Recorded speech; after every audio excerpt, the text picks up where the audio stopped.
శ్రీమాత్రే నమః.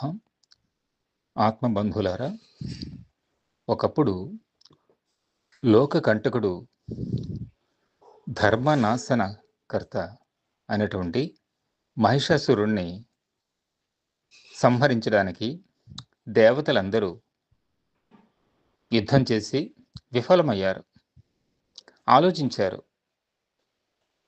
రాక్షసుడికి మహిషాసురుడికి మనకంటే ఎక్కువ శక్తులున్నాయా? మనం ఎందుకు అతన్ని జయించలేకపోతున్నాం? గణపతి జయించలేకపోయాడు, సుబ్రహ్మణ్య స్వామి జయించలేకపోయాడు, విష్ణువు, బ్రహ్మ, ఈశ్వరుడు, ఇంద్రాది దేవతలు ఎవ్వరూ కూడా తనని జయించలేకపోయారు. అప్పుడంతా ఆలోచించారు. ఆలోచించి జగన్మాతను గూర్చి తపస్సు చేశారు. అమ్మా, ఈ దుష్టుని సంహారం ఎలా జరుగుతుందా అని.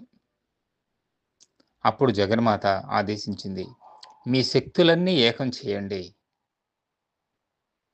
మీరంతా కలిసికట్టుగా యుద్ధం చేసి నవ్వదు, కానీ మీ శక్తులన్నీ ఒకటి చేయండి. ఇప్పుడు 1+1 అంటే 2 అవుతుంది. 1 into 1 1 కావాలి. ఆ విధంగా మీ శక్తులను ఏకం చేయండి. ఆ ఏకశక్తి మాత్రమే మహిషాసురుడిని నాశనం చేస్తుంది అని చెప్పింది.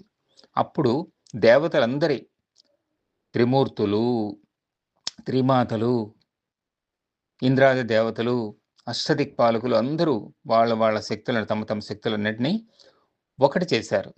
ఆ ఒకటియే దుర్గామాత. ఆమె మహిషాసురుణ్ణి అంతమొందించింది.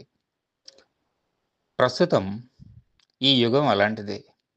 దుష్టశక్తి ప్రబలి సాత్విక శక్తుల్ని ఇబ్బంది పెట్టడం జరుగుతుంది. కాబట్టి ధార్మిక వ్యక్తులు, ఆధ్యాత్మిక వ్యక్తులు, సాధకులు అయిన వారు తమ శక్తులన్నింటినీ ఏకం చేయాలి.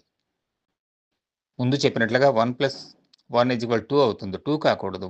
1 into 1 = 1 కావాలి.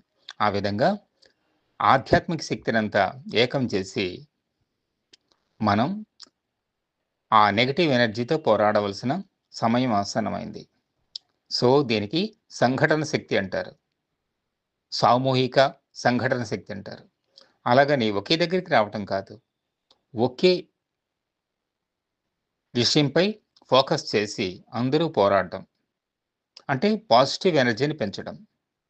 ఈ విధంగా ఎక్కడెక్కడున్నా సరే, ఈవెన్ దేశ విదేశాల్లో ఉన్నటువంటి వాళ్ళైనా సరే, వాళ్ళ ఇంట్లో ఉంటూ ఆధ్యాత్మిక సాధన ఒకటిగా చేస్తే తప్పకుండా నెగటివ్ ఎనర్జీని మనం జయించవచ్చు.